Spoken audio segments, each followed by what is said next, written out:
Incoming call के भी पैसे लगने लगे मोदी जी के आने से, आपको भी सुनने का पैसा लगने लग गया है। जब देश की बेटियां मेडल जीत कर आई थी तो सोशल मीडिया में लिया था। सिर्फ प्रधानमंत्री का एक ही विजन है, टेलीविजन। कहां से चौक चौराहे पर फोटो लग जाए, कहां शौचालय में फोटो लग जाए। अरे आप जैसे दलालों ने, सत्ता के हवसियों ने, जो गोबर को च्यवनप्राश समझकर खाने वाले पत्रकारों ने बेड़ा गर्क किया हुआ है। आपको कान की बवासीर के साथ साथ मुंह का भी है, सुनते नहीं हो।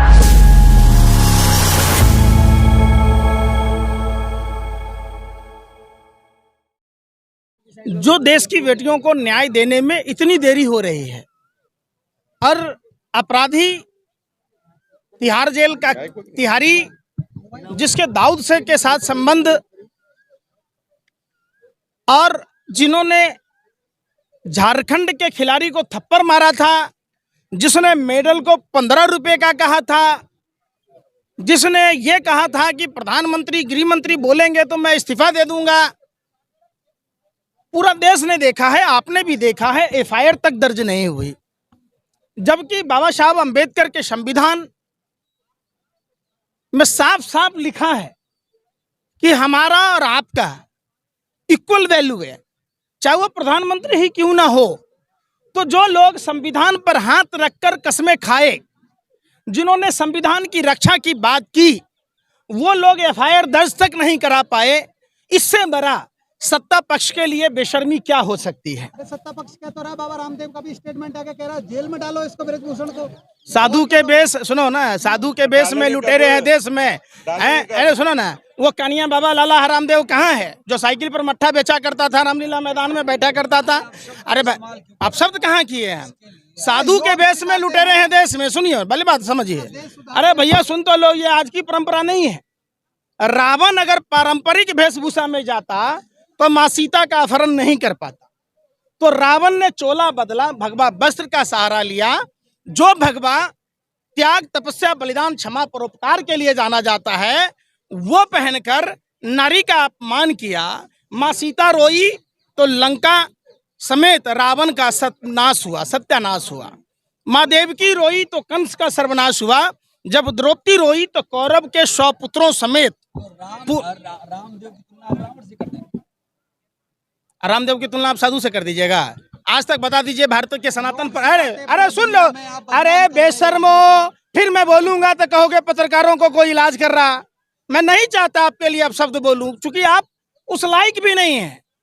हमारे सनातन परंपरा में महर्षि विश्वामित्र बिहार की धरती से आते हैं। मैं गर्व का विषय है कि मैं वैसे धरती से जन्म लिया जहां विश्वामित्र जी का जन्म हुआ। विश्वामित्र ऋषि ने अपना सारा राजपाट छोड़कर लोक कल्याण के लिए उन्होंने तपस्या में लीन हुआ।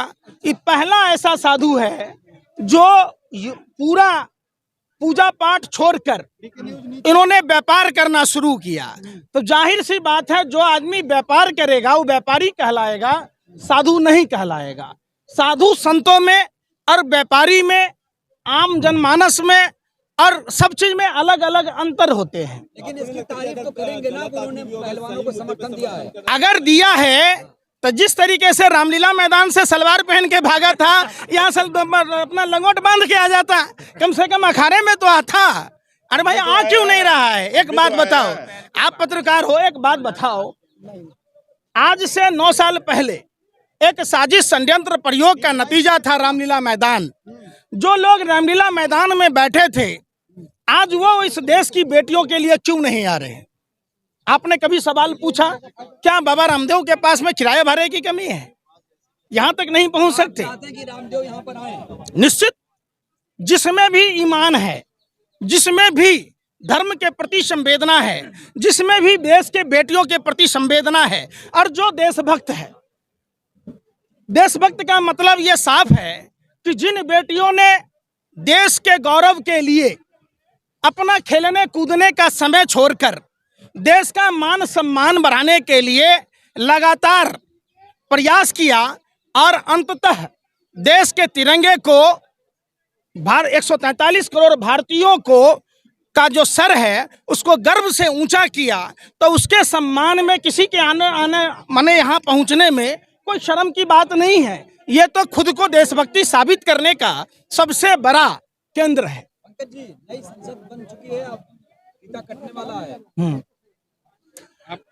आप अगर नया कपड़ा पहन लेंगे तो आपका चाल चरित्र चेहरा बदल जाएगा। आप बताओ। अरे सुन तो लो, हमने पूरे विश्व में, आप भी पत्रकार हैं, कई हजारों हजार साल सैकड़ों बरस पुराना संसद भवन आज भी विश्व में है। दूसरी बात, जब संसद भवन बना तो आर्टिकल 79 का सीधा सीधा उल्लंघन किया जा रहा है। वो इसलिए, एक तो महिला का अपमान, दूसरा आदिवासी समाज की महिला है और देश की प्रथम नागरिक राष्ट्रपति जी हैं।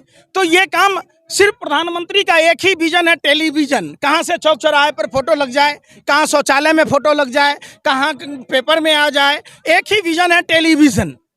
इनका कोई विजन नहीं है। अगर विजन होता तो राष्ट्रपति जी का सम्मान हो। प्रचार के भूखे हैं आप। तो प्रचार जी भी प्रधानमंत्री नहीं है। जाइए, शौचालय में फोटो लगा हुआ है, मध्य प्रदेश का फोटो यहाँ लगा मिलेगा, उसमें भी थोपड़ा लगा हुआ है। राशन मिलेगा 100 रुपये का, उसमें भी 150 रुपये में झोला छप जाता है। अरे भैया, आधा % सेस ले रहे और वो आधे % का स्वच्छ भारत अभियान अपने कूड़ा गिरा के झाड़ू पकड़ के फोटो खिंचा लेते हैं। अरे आप जैसे दलालों ने, सत्ता के हवसियों ने, जो गोबर को च्यवनप्राश समझकर खाने वाले पत्रकारों ने बेड़ा गर्क किया हुआ है। अरे भाई सुन तो लो, मैं कह रहा हूँ, आप ही के रजत शर्मा ने कहा था, मैं तो ये कह रहा हूं कि आधा % सेस लिया जा रहा है हिंदुस्तान की आवाम से, और आधा % सेस स्वच्छ भारत अभियान का पैसा हमारे वाल्मीकि समाज के जो भाई हैं, जो सफाई कर्मचारी के तौर पर काम करते हैं, इसी दिल्ली में चौथा महीना हो गया। कहां से वो अपने बच्चों का फीस भरेंगे, कहां से वो अपने परिवार को चलाएंगे, कहां से उनके घर में राशन आएगी? तो आप उस पर चर्चा नहीं करते। अभी देख लीजिए, 60 से 70 करोड़ पैन कार्ड धारक हैं। आधार से पेन लिंक कराने का 1000 से 1200 रुपये उसले जा रहे हैं। क्यों उसले जा रहे हैं? हम नहीं करा रहे भाई, हम नहीं कराएंगे, हमारी मर्जी है। आप करा के आप करा रहे हो अपने फायदे के लिए, तो आप शुल्क हमसे क्यों लोगे? अब तो भारत का विश्व में डंका बज रहा है, खुश हो जाइए। कहाँ बज रहा है?